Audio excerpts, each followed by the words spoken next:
Welcome everyone, I am 138 MMA and I'm going to be your tour guide this evening for the tour we take, starting with the prelims of Bellator 296, working up to the main event of the card. We're going to break down every single fight. I'm going to walk you through all of them. I'm going to tell you the pros and cons of each fighter. I'm going to tell you why I think so-and-so is going to win and kind of allude to my confidence just a little bit there.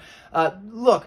There's a couple fights on this video where I'm wearing the green shirt, you'll know it, where I'm kind of rushing through it because I'm short on time, and I was short on time when I was recording those. So bear with me on the green shirt videos. There's still going to be quality information. It's still going to be good. I think it's like 4 fights at the beginning. But let me know in the comments if you thought they were way worse. I don't think they're that much worse, but just a little rush. So I thank you guys for watching. All of you that have already hit like, you are the best. You can find me on Twitter, 138MMA, patreon.com/138MMA if you want access to all of my notes, things like that. It's pretty nice over there. You can message me freely, whatever you want to do. But let's see you on the videos right after this. Ladies and gentlemen, boys and girls, children of all ages, 138 MMA proudly brings to you the hottest kicks in the world! Notice matchup at featherweight here. We have Landu taking on the short notice replacement of Piotr Niedzielski. Now for Niedzielski, obviously taking it on short notice, it's going to kind of alter maybe his cardio just a little bit, so that is something to take into account. But he is a good striker with combinations, but his hands are kind of low, and he can get wild and sloppy as the fight drags on. Decent grappler though, and in fact he has a jiu-jitsu background, I do believe. He uses this to catch his breath a lot of the time because I think he likes to strike more than he likes to grapple, but he does have some pretty slick front chokes. He's got a good tight squeeze, so the grappling is there for Niedzielski, and it might be a good path for him here because Landu is primarily a kickboxer. He's kind of wild, but it's very effective. The way that he strikes it's interesting. If you ever watched the Landu fight, he kind of has weird movement and wild striking. I don't know how to describe it without just showing you, but whatever. Look it up. Anyway. He's got a light on his toes, and he's got good movement, darting in and out and landing these kind of wild shots, like I said. But he's got some power when he actually puts forth and throws in a solid, clean strike. He's got some good power to it. Decent grappling. He can sweep off the bottom, and he's got good submission defense. But I do think the grappling advantage is going to go to Niedzielski here. Takedown defense, not the best, and I think a lot of that's because he's kind of just darting around looking for those shots, so he can get taken down. But he's got the cardio. And in this matchup here, I do think that early on, Niedzielski is going to have some success. But I think as it goes on, Landu is going to be able to start landing some shots, being able to start stuffing takedowns for the simple fact that he's going to have the cardio to do so. And I think Landu is going to win it as the fight goes on. So give me Landu to win this matchup, being the guy that's not taking it on short notice and kind of just having that all-around kickboxing skill to do so. Let me know what you've got, and I'll see you next one. Khamidov, I think is how you say that, versus Kevin Petshi, which I also think is how you say that. I got Kevin right, I can tell you that much. Anyway, in this matchup here, we got a 4-1 on the Petshi side, 5-0 on the Khamidov side. This is an interesting one because it's a catch weight. It's 141 pounds from what Tapology says, at least. There is a big difference in the height, 5'10 and 5'6". I could not find the reach for Petshi. He's 68 inches for the Khamidov side. Interesting matchup, though. It's kind of an oddball matchup by Bellator. On the Petshi side, he's a good kickboxer with a lot of movement. He's going to kind of stay light on the toes and just kind of move side to side, circle around, pick his shots, whatever he's got to do. But he's going to mix his punches and kicks very well, which I do like. On the ground, he has decent grappling for a kickboxer. He has active hips on top. He can switch between kind of like a scarf hold position, but not quite, but kind of like a scarf. And then also back into the side control, things like that. Where he just kind of looks for his shots there, looking for the ground and pound mostly. But he does have good choking arms. He can slip them right under the chin of his opponents. And he does have a few wins by submission because, well, a lot of it's because his opponents can't grapple, not because he's like super good at it, but he has that ability. And he does allow a lot of space for his opponents when he's on top, which is a problem because if he gets on top of Khamidov is going to be able to get right back out. So that's pretty bad. Bad matchup grappling-wise for Petshi, but the kickboxing, it's pretty close. Because on Khamidov's side, he's got good wrestling, solid in the takedown department. And I think if he wants to start mixing in the takedowns, he's going to have success here. But if it stays on the striking, it's a good fight. Khamidov does have a laser of a right hand, and he's got very fast kicks. The one thing I do dislike about this matchup, though, is that Khamidov is going to be at a big reach advantage, most likely, based on the height advantage. So I don't think striking is going to be his best bet, but he is sound defensively in the event that he needs to. For me, I'm not mega confident just because the size difference here. Petshi's going to be much bigger from what I can tell, just based on watching the previous fights or whatever. But I do like the guy with the shiny, undefeated 14-0 record. So I'm going to take Khamidov here. I think he should be able to get it done. But yeah, I mean, the size is kind of a weird thing, but, you know, whatever. Let me know what you guys have. We'll get to the next one right now. Bantamweight here. We have Brett Johns taking on Mircea Alves. I think is how you say that one. Both guys 4-1 in their last 5 fights. Bit of a height and reach advantage on the Brett Johns side. He's 5'7" as opposed to 5'4". 69 as opposed to 67-inch reach on the Brett Johns side. So, in this one here, both guys have a clear path to victory. One is a far better striker, that being Alves. One is a far better grappler, that being Johns. So for Brett Johns, obviously he's competed at the highest level, made some time in the UFC. That's where all of his losses have come from, all 3 of those. But like I said, only 3 losses. The dude has looked great in most of his fights, and he has insane cardio, so that helps him a lot. Even if he is starting to kind of lose a little bit, he can break guys with that pace. His grappling is solid. He looks for position over submission, but he looks to advance his position with his ground and pound. Nothing heavy on the ground, but just kind of peppers you with shots while he's starting to work his way in, flatten you out, and just control, and he'll take the submission as it comes or just grind out a decision. He's very skilled on the mat. His top pressure is very, very, very heavy, and he sticks to you like glue. When he gets you up against the cage, that's where his takedowns are going to come from, because typically in open space, they're not exactly the best. They're all right, but once he gets you up against the cage, he's getting you to the mat, because that's just what he does. He pulls you down, swoops out your legs, whatever he's got to do. And in the striking department, not the best, but he's got a decent leg kick, so I'll give him that. He's going to be outmatched in the striking, though, because we have an aggressive striker on the Alves side. Dude's got volume. He's going to come forward with combinations and kicks to all levels. The dude has a killer instinct, though, because when he cracks you, and he will follow up immediately. There's no pause, no hesitation. He is on you like a dog on a bone type of deal. He's just going after you, and he's just throwing that volume down, whether it's ground and pound or got you up against the cage, just unleashing on you. So Alves is definitely the better striker here, but if he gets to the mat, his jiu-jitsu's all right, don't get me wrong. But of his 3 losses, 2 of which have come from submission. He just gets out-grappled by guys that are very good grapplers, which Brett Johns is. So in this matchup here, I think the first round is going to be a scary one for Brett Johns, because Alves is going to be very live in that first round when he comes out with that heavy pressure and aggressive striking style. Brett Johns, though, with that great cardio, I think he's going to be strong enough defensively to be able to get this eventually up against the cage, work for the takedown, and start working his grappling. So my pick's going to be Brett Johns, but there is definitely a possibility that Alves comes out with that really strong striking and puts Brett Johns down and maybe gets the knockout or TKO finish here. But like I said, Brett Johns has only lost to some of the best in the world, so I'm taking Johns. I feel okay about it. Let me know what you think. I'll see you in the next featherweight. We have George Sasu taking on Adjoudj. For Adjoudj, he is 5-0 in the last 5, 3-2 on the Sasu side. 5'8" for Sasu, so he's at a big height disadvantage as opposed to the 6 foot for Adjoudj. Now, both guys are primarily strikers who've kind of mixed grappling in as you know, they got into MMA a little bit more. For Sasu, he has good movement on the feet. He's a good striker with good movement. He's got a nice check hook, but he can sometimes get backed up because he's playing a little bit more defensively than he is offensively. But he will mix in the takedowns to kind of open up his strikes a bit when he needs to. And they're not bad takedowns, so nothing crazy there, but they're not bad. On the Adjoudj side, he does seem to have decent takedown defense. Anytime we've seen him have to resist a takedown, he's able to either stop it or get back to his feet relatively easily. But he's a solid kickboxer with good movement on the feet. Kind of goes in and out, side to side pretty well. He switches stances to keep his opponent guessing, and he's very quick with his strikes. His kicks are primarily his best weapon. He does have that head kick knockout over Barton, so Jordan Barton. That's a pretty big win for a guy this early in his career at only 5-1. So this matchup here, it seems pretty clear to me that they're trying to get Adjoudj a win. It's just a huge step up in competition for Sasu, who's 4-2. Not a bad record, but I mean they're really trying to push this Adjoudj guy. He's been doing well in the promotion already, so I think Adjoudj should be the pick. There's not a ton to go on here. I mean, obviously you can watch other fights, but just not knowing based off the level of competition in some of it. So I'm taking Adjoudj. Let me know what you got. I'll see you in the next names on this card. Fabakary Diatta taking on Ardain Romero Rodriguez. Bear with me, guys. I'm trying. 3-2 for Rodriguez, 4-1 for Diatta. So in this one here, basically both guys are primarily strikers. We'll start with Rodriguez.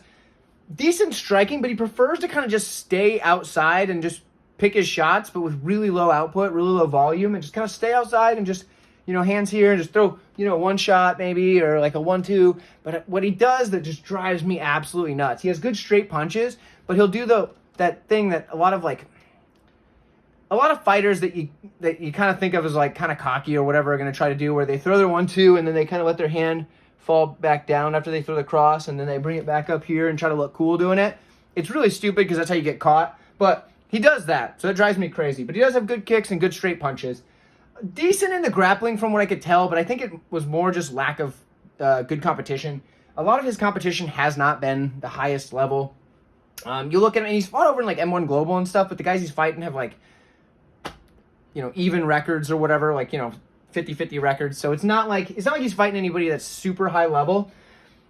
But he's being brought in here against Diatta, who I think they're trying to get a win for, because I believe his only loss came in his last match against Jordan Barton, which is just a bit of a step up too soon for him, and that was about a year ago.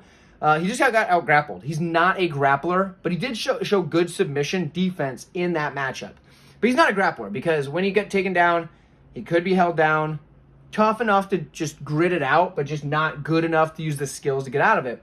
But he is a good kickboxer, and in fact, he was outstriking Barton in a lot of those exchanges. He mixes combinations of punches and kicks together very well. He can throw the kick, come back with the punches, or throw the punches, come back with the kick. Doesn't matter. He's never off balance with that, and he doesn't look kind of just awkward or anything like a lot of people do when they try to put him together. So for me, Diatta's the better striker here, and I think he's probably the better fighter, but on the mat, I have no idea. It's really hard to go off of.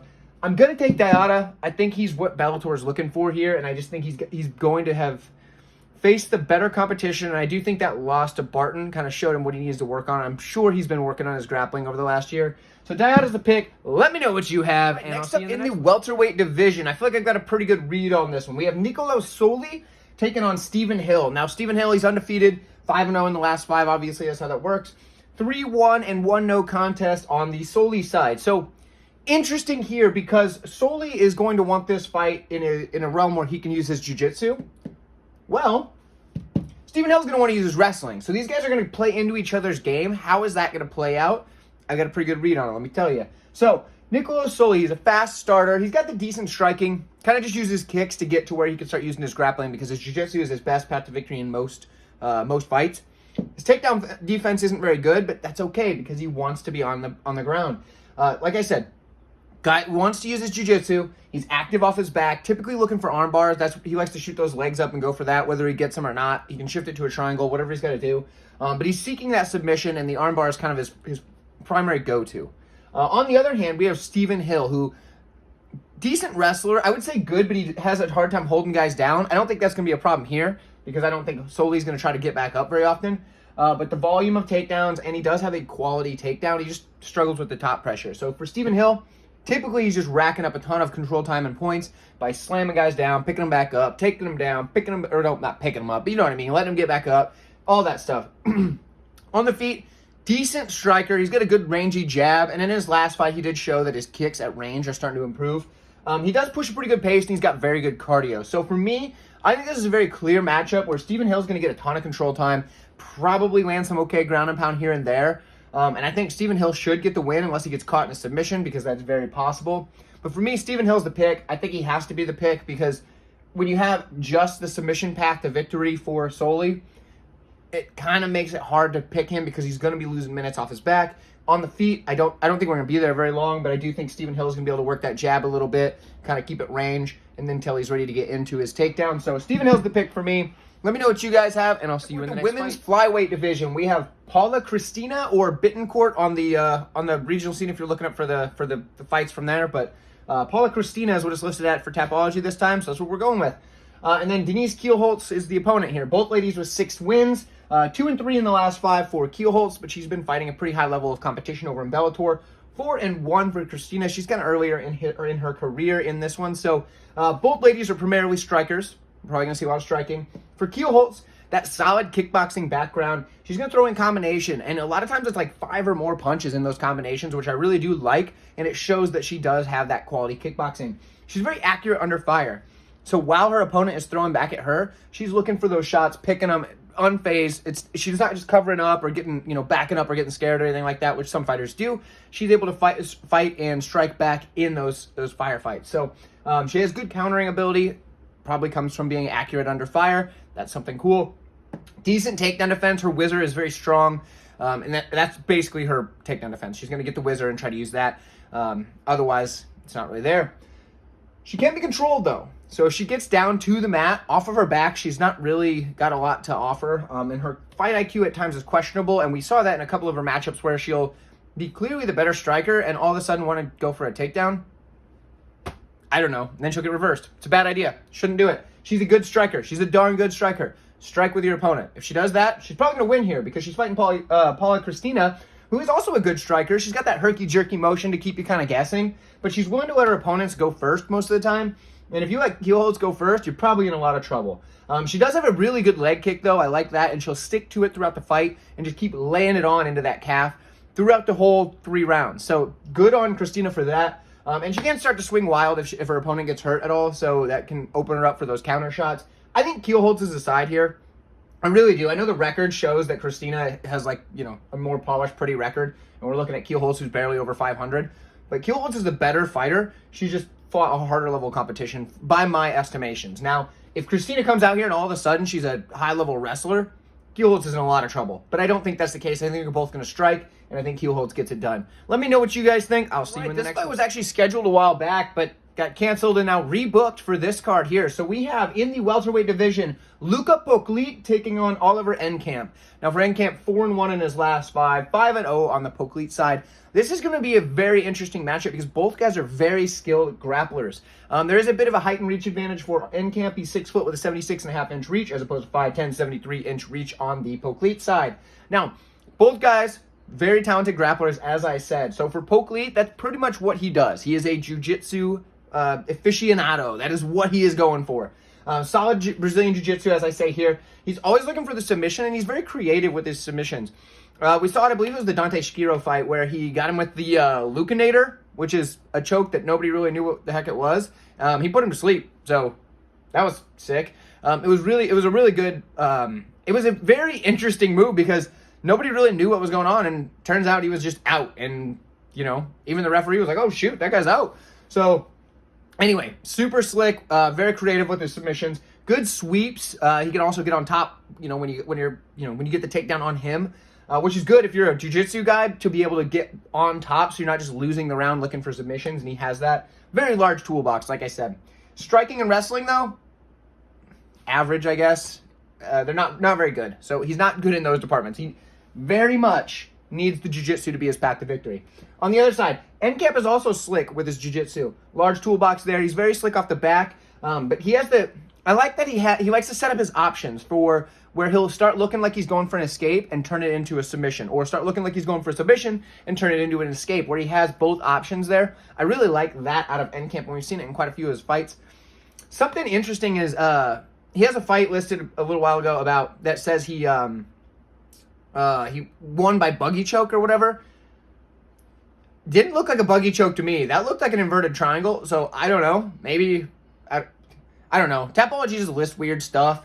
There's been other fights like that. But yeah, anyway, he's very good off his back. Let's put it that way. The inverted triangle is what I saw. Let me know if you guys saw that or you saw a buggy choke. I don't know. Whatever. High-level karate. That's the thing that's going to set this fight apart, I do believe, because he does have power from odd angles while using his karate-style striking, moving in and out, you know, throwing those big kind of kicks and, you know, working his punches from kind of down here, because in karate, a lot of times you have the one hand, you know, down by your waist, or not your waist, but like your midsection, I guess. And you throw the punches from there a lot. That's a karate thing. He'll do that at times and, you know, kind of throws at odd angles. He keeps his range a lot with his hands here. Anyway, in this one, the reason I'm making my pick the way I am is because Luka Poclit often is losing a fight until he's not. I don't think he's going to be able to pull this one out from his jiu-jitsu in a matchup with a guy who is also highly skilled in jiu-jitsu. So I think Oliver Enkamp's just got all the bases covered here. He's going to be great on the ground in the matchup. They're both going to be very skilled there. But if it stays on the feet, Enkamp has a massive advantage. He's going to do much better striker. So I'm taking Enkamp here, and I think this is going to be a good fight for Poclit in hindsight down the road, because he's going to look back and say, oh, this is the fight that I learned that I need to fix this glaring weakness here, where he's just kind of like all right in those positions. So maybe he can learn some striking and some wrestling to make it so he can then get to his best weapon. on his terms. But for me, Enkamp's the pick. I feel pretty good about it. Let me know what you guys think. I'll see you in the next one. We've got a matchup in the welterweight division that I find very interesting for a couple of reasons, and it's between Camara, I think that's how you say it, Camara, and Romain Debienne. We're going to go with that. Anyway, for Debienne, he is 4-1 in the last 5, 3-2 for Camara. Although Camara had a real close split decision in his last fight with Solli. Might have been hometown because they were in Italy. Not sure. It was real close. I actually had scored it for Camara, but like I said, it was real close. So take that for what you will. Either way, there's a big size advantage in this one. We have 6'4" to 5'10". 6'4" in the welterweight division. This guy's a giant. So for Camara, that kind of helps him out a lot in situations where he may not be the more skilled, but he just has such a big advantage over somebody in that regard, just because he's bigger. For example, the striking. He does have decent striking and actually looked a lot better in his last matchup. It might also be because Solli is primarily a grappler, but it did look quite a bit better in his last matchup. Looked a little cleaner, but his length helps because he can hit guys from way before they can get into range, so he's not really in danger. But he's going up against a very good striker over in Debienne, who has a lot of straight shots. He'll circle kind of around his opponent, dart in and out, throw his shots, and get back out. Does have a lot of power in the shots, but he leaves himself open to being countered, and that's the biggest red flag for Debienne, for the simple fact that Camara can hit him at a very long range. So what happens is, if Debienne comes in and lands his shots or whatever, but he doesn't hurt Camara enough, and Camara has the reaction time to, say, throw back, even if Debienne is coming back out, he can still get caught partway through that exit because he has to get in so much closer to land those shots. Because this is a very, very big difference in height. That's like, what, 6 inches? It's a lot. It's a lot. Don't let anybody tell you any different. Now, when it comes to the grappling, for Camara here, he likes to win minutes up against the cage push, or in the cage push with the, just kind of holding him up there and just, hanging on there. And because he's such a big guy, I'm sure by the time the fight happens, he weighs a lot more than most of his opponents. He's able just to kind of win some minutes there, which, hasn't been as favorable to fighters lately. Judges are kind of going against that, but he does have decent grappling as well. Another thing where kind of like he's just strong, so he can use that to his advantage a lot of the time. And he has good submission defense because he was able to survive all 3 rounds with Solli in that last one. When it comes to the grappling, there's not a lot to see for Debienne, but he does have a good sprawl, so he can kind of shut the takedown. I do think this is primarily going to be a striking matchup with maybe a little bit of cage push in there. Real close fight. For me, I'm going to err on the side of the skilled fighter, and I'm going to take Debienne, but there's a real possibility that Camara catches him on one of those exits when he's stepping out. He's just a big guy, and sometimes size advantages just pay off. But I'm going to take the skill here. Let me know what you guys think, and I will see you in the next fight. We have a matchup between Tim Wilde and Chris Gonzalez. Gonzalez 3-2 in the last 5, 3-1-1 for Wilde. This matchup was one that when I first saw the matchup on the card, I thought, oh man, that's a really close matchup. But as I dove into the study and watched some previous matchups a little bit closer, I feel pretty good about one side here. Now, let's start on the Tim Wilde side. He is primarily a striker. That's what he wants to do. He's going to go forward, look for a brawl. Going to just keep walking forward, throwing in combination. Don't get me wrong, but he's going to eat one to give one, and he does not care about that because he's durable as heck. But he's going to kind of sometimes get caught chasing his opponents. And that's okay if he can just break them by just coming at him, throwing those shots. And he's got good takedown defense to keep it on the feet, but he's just going to keep eating shots and giving shots. And that's what's going to happen, and he's either going to outland his opponent and cause some more damage, or he's not. For Chris Gonzalez, more complete game, good striking. He likes to strike in blitzes. Come in, throw his combinations, and then hop back out. And when he's in those blitzes, he has the ability to change levels in there and strike, probably set up a little bit by his high level of Greco-Roman wrestling that he has. He has a very good cage push. Top pressure is just basically any sort of control. He's going to have that advantage in a lot of matchups. But when he gets you on the ground and he's landing his ground and pound, it is nasty. So in this one here, I'm not going to spend a ton of time here because I think it's very clear. We have a guy who's going to try to zombie forward and walk you down and start landing those heavy shots, and he's going to do a good job at that against most fighters. But Chris Gonzalez has more of a complete game, and I think he's going to be able to mix in that wrestling, even if it just ends up being the cage push. Even if the takedown defense is good for Wilde, if he just holds him up against the cage and lands on him, even just enough, he takes away a lot of this game where Wilde wants to come forward and beat Wilde. See what I did there? Throw some shots, land those heavy ones, and then kind of just eat a few as he's coming in. That's what he's going to do, and I think Chris Gonzalez is able to negate that with his high level of Greco-Roman wrestling, and his striking is good enough that I think he can land some good shots, maybe even get the knockout, because Wilde, although he's durable, has been knocked out twice in his career. I believe they're TKOs, but either way, he has been TKO'd twice in his career, and if Gonzalez can get on top and start landing that ground and pound, a ref's jumping in, let's put it that way. Anyway, let me know what you guys think. I like Chris Gonzalez here, and I'll see you in the matchup here. The records kind of show some weird stuff here. We have Kyle Stewart coming in 2-3 in his last 5. Babanne, I think is how you say it, coming in 5-0 in his last 5.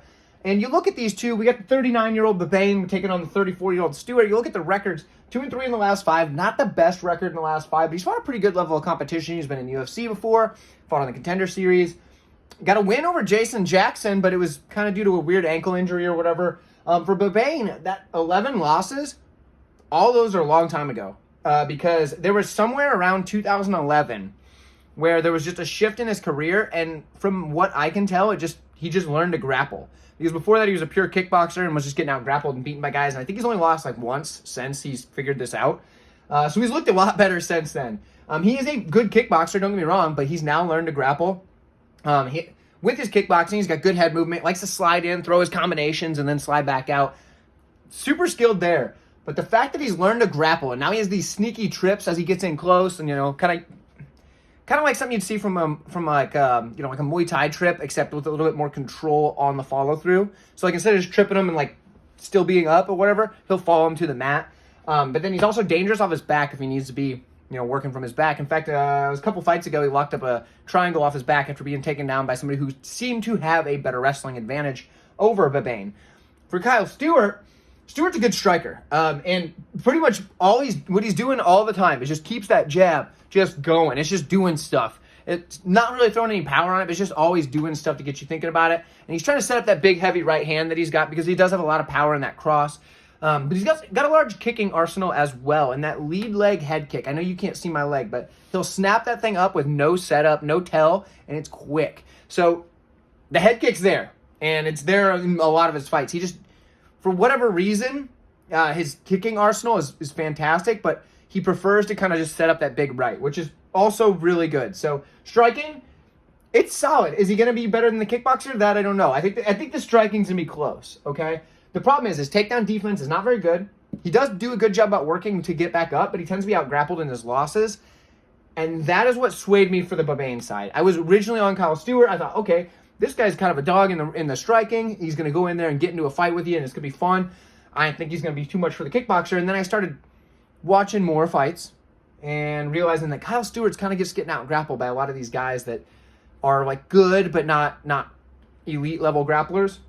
And Babanne's really added some pretty good grappling to his game now. So that's where I'm leaning. I'm taking the kickboxer who can grapple over the United States Marine Corps veteran who just has it tattooed across his back.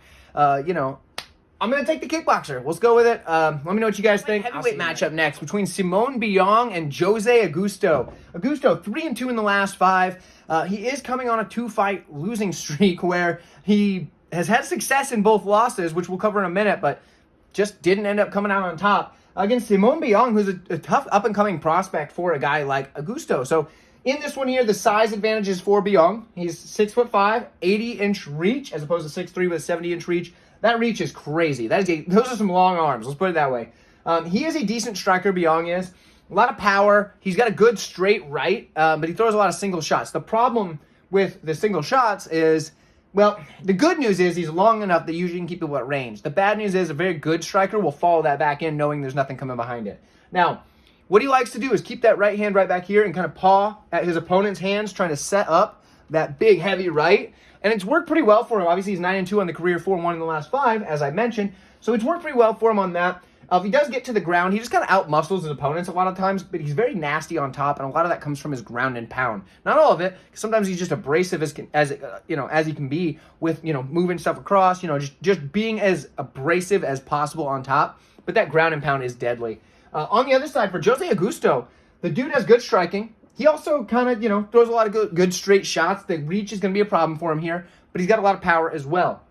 He's very good in the clinch. Those elbows and knees are just brutal. And it's like he'll get in that, that tie clinch or whatever, and he'll just start, boom, elbows just like right on you. You know what I mean? He's good at that. Good jiu-jitsu. He can sweep from the bottom, look for submissions, things like that. But I wish he would just show just a little bit more urgency. Now, the 2-fight losing streak for Augusto. Lost to Anthony Rumble Johnson after having Rumble on skates for a bit and then getting KO'd later. All right, I'll give it to him. And then Alex Polizzi, where he beat the guy twice in the same fight, but somehow that dude is just a dog. He hit him with a flying knee, pretty much KO'd him, but somehow Polizzi was able to kind of just be awake enough to then get on top and do his work. No idea how. It was the most perfect flying knee I have probably ever seen, aside from that MVP knee where he ruined Santos' career. But anyway, excellent flying knee. Probably should have been the end of the opponent there, of Polizzi. Then, later, gets him in an armbar super, super deep where he should have tapped, but he didn't. And I think the reason he didn't tap was Augusto was too nice to just break the guy's arm, because he could have done it. He could have broke Polizzi's arm right there, and the ref would have stopped it probably when he saw his arm going to. Because he had it fully extended, and he just wasn't tapping. He just had to shift it under the armpit. That's what happens. You snap that thing in two. The guy usually is going to tap out there, and if he doesn't, well, I mean, I guess that's just that. But it's too nice to do it. And then what happens in the third round? He gets caught in a rear naked choke, and Polizzi pulls it out. Insane. He basically beat the guy twice, and then loses that fight. So, yeah, it's two fight skid, but he's looked very good in those. And here's the thing. I haven't looked at the odds. I don't know what the odds are. I don't know. They're probably out. I don't know. Biyong's probably a decent-sized favorite here. I'm taking Augusto. I think he's the better fighter. I think he has something to prove coming into this matchup. I think he's going to come in there with a good game plan, and I think he's just going to be able to out martial arts Biyong, who has a lot of all the physical advantages, let's be honest. But the skill is going to be on the Augusto side. I'm pretty sure he trains with the Pitbull brothers. The dude's got that dog in him, you know what I mean? He just needed to be a little bit meaner in his last fight. But if you can rattle Anthony Rumble Johnson and almost put him out, yeah, you can probably rattle Simone Biyong. So taking Augusto here, probably as an underdog. I'll be surprised if I see he's a favorite, but let me know what you guys have, and I'll see. Matchup here between Davy Gallen and Sal Rogers. For Rogers, 2-3 in the last 5. Not a good look there. 4-1 for Gallen, but that 2-3 is against very high-level competition, so take that for what you will. Rogers is the taller and longer fighter here. He's 5'10 with a 71.5-inch reach, as opposed to the 5'8", 68.5-inch reach on the Gallen side. Now, this is, I didn't go super deep into everybody's skills here because it's very clear how this one matches up. We either have Davy Gallen using his very good striking, his wide variety of kicks and unconventional style to get the knockout over Sal Rogers very early on, because, I mean, that's what he's going to do if he is able to capitalize on that, or Sal Rogers is going to close the distance, use those solid takedowns that he has, get on top, work his pressure, start hitting that ground and pound and set up a choke and get the win that way. One of those two things is probably going to happen here. So, yeah, I think for me, pretty cut and dry. Davy Gallen gets controlled by good grapplers. Sal Rogers is a very good grappler. Sal Rogers is, all right in the striking, but Davy Gallen's a pretty darn good striker. I still think that, Rolling Thunder kick knockout that he has is the sickest knockout. Well, maybe not the sickest knockout. It's one of the sickest knockouts ever. Go look it up if you haven't. Just type in Davy Gallen Rolling Thunder knockout. You'll see it on YouTube or whatever. Fantastic knockout. Either way, Davy Gallen either gets the win really early on or Sal Rogers is able to take him down and control him and then eventually get the choke. I'm taking Sal Rogers. Let me know what you have. I'm not going to spend a ton of time on this because it seems pretty cut and dry to me. Either of those options happens. I wouldn't fault you if you said Davy Gallen gets the knockout. Let me know what you think. I'll see you in the next one. Big matchup here in the middleweight division. We have Douglas Lima taking on Costello Van Steenis. But before we get into it, if you've made it this far and you're enjoying the video, hit like for me, please. And really quick, I'm trying really hard to make it to that 1,000 subscriber mark, and I need your help because you've all done so well. So many of you have already subscribed. Many of you have. It's been about 8 months. I'm working really hard at this, and I know that you guys are just loving the community. You guys are getting in there in the comments. You're really showing that support, and I appreciate it very much. Also, drop a comment down there. Let me know your picks. I love to hear that. But please, please, please, please, let's do this. Let's get there. Hit that subscribe for me, because when I can get to that 1,000 mark, when we can get to that 1,000 mark, because this is us together, we're doing this together, I start getting like a penny every time you see one of those stupid little ads on this video. And they're already going to play ads for you. You're already going to get those. It's not just me. When those happen, right now YouTube just keeps all that. But if I can get to that 1,000 mark, if we can get to that 1,000 mark, your boy's going to get like a penny every time that plays, which is not very much. I might make like $5 a week. But that $5 makes it so much more worth spending all the time writing these up here. It's going to at least buy me new markers, because when they start to fade like this, it's like, man, do I try to get a little bit more out of this marker, or do I throw the stupid thing away so it looks nicer? Guys, that's all I'm asking. Just hit me to that 1,000. After that, I'll quit nagging you so much. I might toss it in there, but I won't nag you like I am right now. So I appreciate you guys very much. Thank you for taking the time to listen to me rant about this. Now let's break down this fight, because this is a sick fight. We have Costello van Steenis coming in 4-1 in his last 5. He's the younger fighter, only 30 years old. He's taking on the grizzled vet in Douglas Lima, who is 1-4 in his last 5 against the top level of competition here. And he is a 35-year-old now. So interesting for Lima. He's been the welterweight champion previously. He's now at 185 pounds, kind of looking for that fresh coat of paint sort of thing. It's tough because 4 losses in a row. He's fighting some of the best, and they've been close matchups. This is a matchup that really has me wondering where this is going to go, because we've got Costello van Steenis. He's a good striker. Kicks to all levels. Nasty leg kicks. The dude's a counter striker as well and can string together a lot of straight shots. I would say combinations, but it's basically just straight shot, straight shot, straight shot, straight shot. Straight, you know what I mean? He's 1-2s, 1-2s, 1-2s, or 2-1, 2-1, 2-1, whatever. So he's stringing those together as he's coming in. It looks good, and the leg kicks are just brutal. On the other side in the striking department, Lima is one heck of a... He's the best leg kicker I think I've ever seen. When that dude kicks your leg, it's gone. It flies out from under you. It's just not working anymore. I think he's got like 2 or 3 leg kick finishes in his career, something like that. And somewhere it's like, yeah, that probably was a leg kick finish, but he connected with something on the way down, like he did with MVP. Kicks the leg out and hits him with a weird uppercut. Something like you'd see out of Mortal Kombat, you know what I mean? Anyway, the dude is accurate, has KO power as well. So the striking between these two is going to be very interesting. I do think Douglas Lima is the more polished, better striker, but Van Steenis is, obviously younger, probably a little bit quicker, and he does kind of... He has just a different style, and the style might make it a little bit closer than just skill for skill. When it comes to grappling, both guys are skilled, but for Lima, he's particularly going to want to try to get back to his feet or sweep and just kind of land some ground and pound, whatever he's got to do. But that's what he uses his jiu-jitsu for. Although he is very skilled in the jiu-jitsu department, he just doesn't use it for, what you think of when you think of jiu-jitsu as often. On the grappling side for Van Steenis, he's slick off his back. He can lock up the triangle. See what I did there? He's got good ground and pound as well. Solid takedown defense, but he's going back off of a lot of injuries throughout his career. And that makes me wonder is he just kind of a fragile guy, or was it just kind of some bad circumstances? What was it? What led me to this? So for me, let's go ahead and put it this way. This fight's the fight where I'm going to kick my feet up on the coffee table. I'm going to crack open a nice cold root beer, and I'm going to be sitting back drinking that while I'm enjoying this matchup.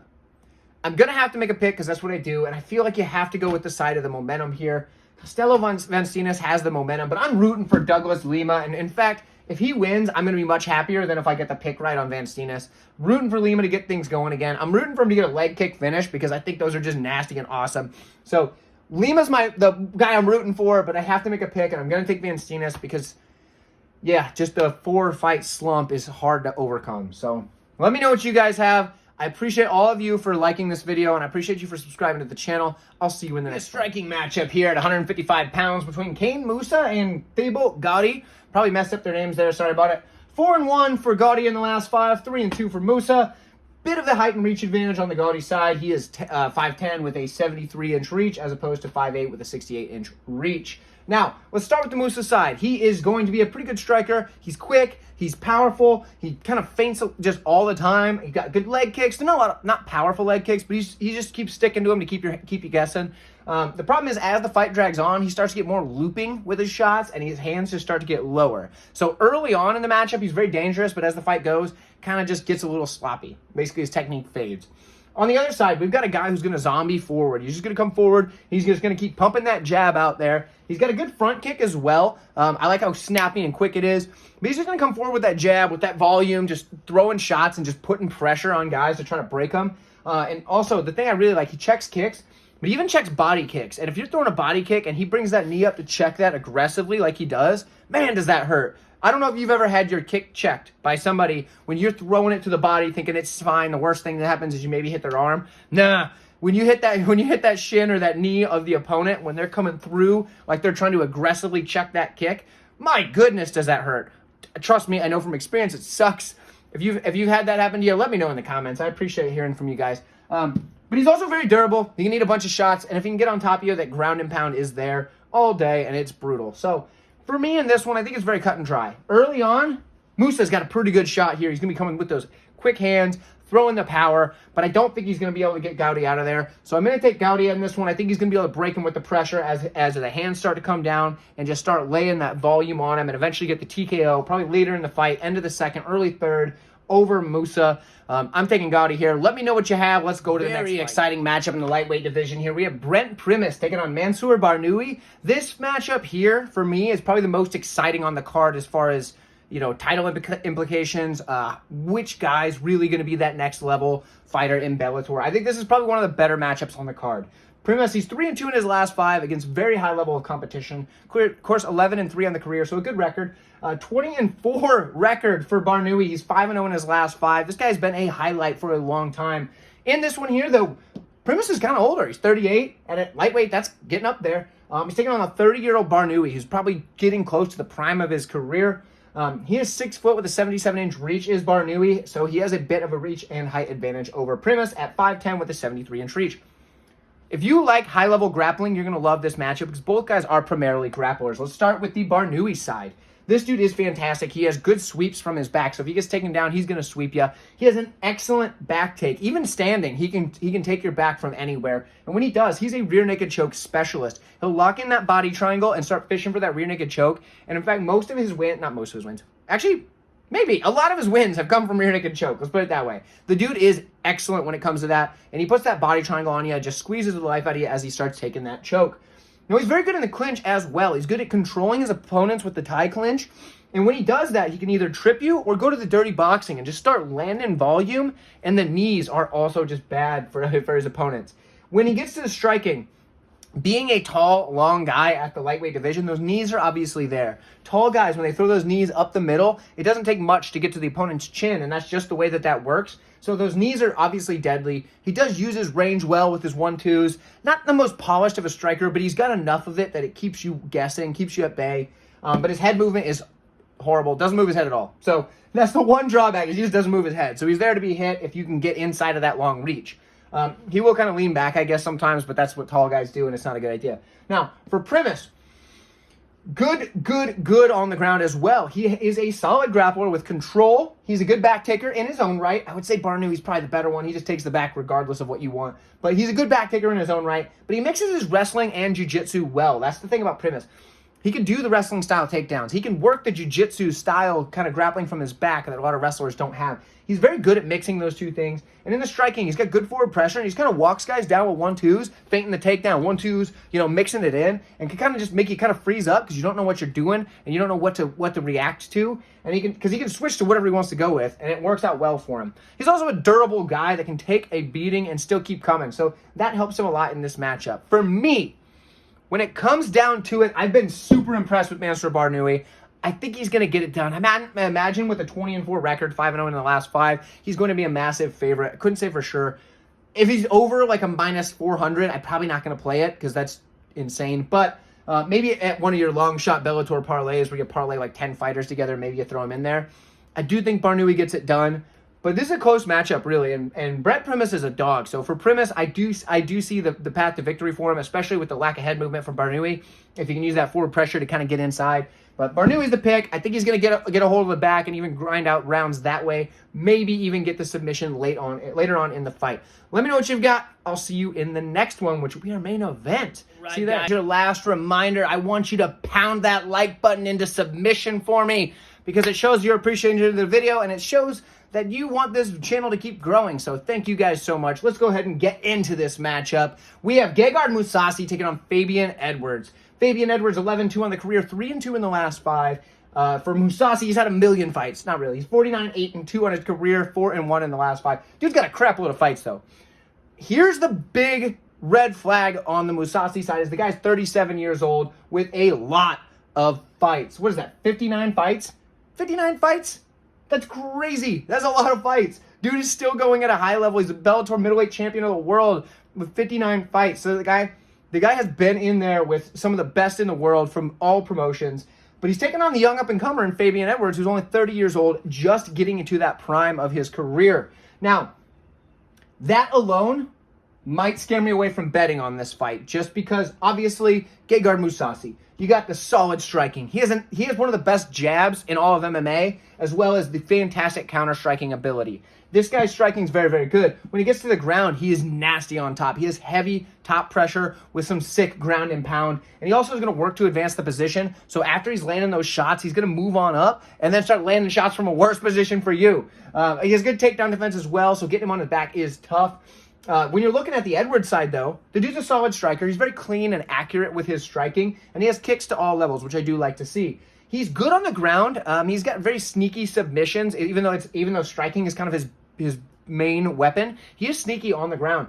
In the clinch, though, aggressive striking. The knees are obviously the best. It's a clinch. Knees obviously just come with it, the motion you have. But he has other strikes as well. He can work the body with the uppercuts, work the elbows over the top, whatever it may be. But he's just a very athletic human being in general.